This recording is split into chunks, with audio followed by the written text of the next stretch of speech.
Alors bonjour, mon nom est Jean-Pierre Rioux, je suis le 7e gardien à occuper les fonctions de gardien de l'île aux Basques. L'île aux Basques, c'est un petit joyau qui est situé environ à 5 km au large de Trois-Pistoles. C'est une île qui est d'environ de 2 km de long par 400 mètres de large. Si j'avais à vous traduire l'île en 2-3 mots, je vous dirais que c'est un jardin botanique naturel constitué d'environ 400 espèces végétales différentes, mais doublé de ça d'une volière avec 230 espèces d'oiseaux qui occupent les lieux aussi d'une saison à l'autre. Alors cette île-là, la beauté, c'est qu'il y a des gens en 1919, mais en 1929 qui ont décidé de se porter acquéreurs de cette île-là. Cette société qui est propriétaire encore aujourd'hui, s'appelle la Société Provencher d'Histoire naturelle du Canada, qui avait jour à Québec, la ville de Québec. Et en 1929, lorsqu'ils ont décidé de s'approprier de cette île-là, ils l'ont acheté d'un avocat qui s'appelait Samuel Rioux. Ils ont payé 2500 $ le 24 juin 1929, en pleine période de la crise économique. Mais les buts qu'ils avaient derrière eux, c'était d'acheter ce petit lopin de terre-là dans le milieu du Saint-Laurent, dans le but de la protéger pour les générations futures, telles que nous sommes aujourd'hui. Donc, nous avons le loisir de découvrir un lieu qui est magique, qui est protégé au moins depuis 80 ans ici contre l'intervention humaine. Alors, il y a des sentiers qui occupent les lieux.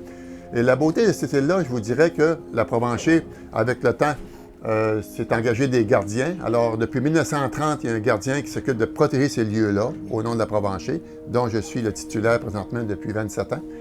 Et cette île-là permet aux gens de toute la province de Québec ou d'ailleurs de pouvoir venir la découvrir, soit par des visites guidées de 3 heures, ou encore dans un séjour dans un des 3 chalets rustiques que la Société met à disposition des gens. Donc, tous peuvent pouvoir profiter de ces lieux-là. La beauté, c'est que vous êtes entouré d'eau. Peu importe le bord où vous êtes entouré d'eau. Et puis aussi, vous avez tout ce qu'il faut pour pouvoir y trouver une paix, un calme. C'est-à-dire que profiter des levées, des couchers de soleil d'un bord et de l'autre, vous avez ça. La marée montante, la marée descendante, vous avez ça. Les oiseaux, les mammifères marins qui entourent l'île, les bélugas qu'on peut retrouver souvent à distance de l'île au nord par leur souffle qu'on entend. Les phoques gris, mais surtout les phoques communs qu'on retrouve autour de l'île et qui sont aussi visibles à partir de l'île aux Basques.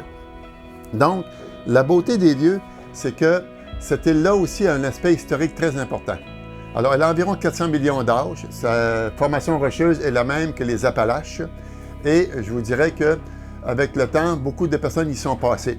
Les premières présences amérindiennes datent d'environ 2000 ans passés ici sur l'île aux Basques, alors que les tribus amérindiennes qui étaient des nomades sur notre territoire, de tout l'ensemble du Québec, même de l'Ontario et des États-Unis, venaient se rencontrer sur l'île. Et pendant 1000 ans, les tribus des Premières Nations sont venues occuper l'île aux Basques pour faire du commerce, d'échanges commercial entre elles, ces tribus-là. Alors pendant 1000 ans, ça a duré ici. Et ensuite, les Basques ont occupé ces lieux-là à partir de 1584. Il y a encore des fours pour faire fondre la baleine qui sont encore présents sur l'île, qui relatent cette époque-là entre Cartier et Champlain.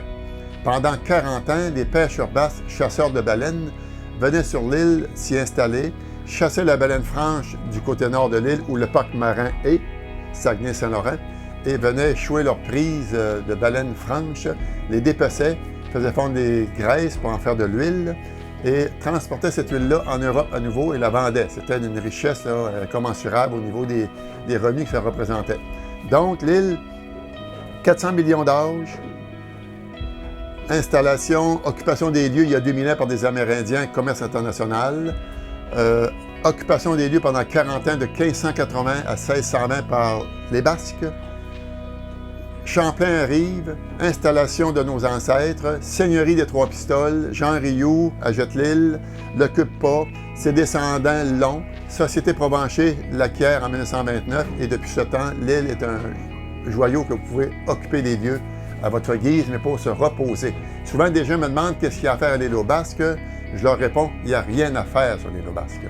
Alors, trouvez un endroit, une occupation dans votre journée quand vous travaillez, si vous pouvez trouver un espace ou que vous n'avez rien à faire. Sur l'île, vous avez ça. Le petit peu qui est à rien faire, c'est pour vous.